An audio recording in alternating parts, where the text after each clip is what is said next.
আসসালামু আলাইকুম গাইস আর নাম বললে মোহাম্মদ ইদ্রিস জেশনার মতো একখান হতাল হয়ে যে হতাল না নাকি বললে রয়েল কানুর বাবতে রয়েল কানুর গামসারি হয়ে 27 তারিখ এবার বাবতে হয়ে ওনারা ওয়াও ওয়াও আরা বলে মানে ডিসেম্বরের বলে 27 তারিখে আর নতুন গান আয় কারণ নাম হচ্ছে বলে সকর কোনা কি সুন্দর নাম ওয়েট করি তা ডিসেম্বরের 27 তারিখ তারিখ দে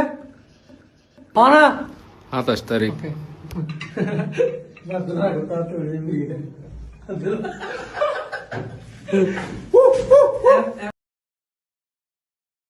আসসালামু আলাইকুম গাইস ওনারা তো ভালো লাগলে আশা করি ভালো লাগলে লাইক করে দিবেন শেয়ার করে দিবেন কমেন্ট করে দিবেন।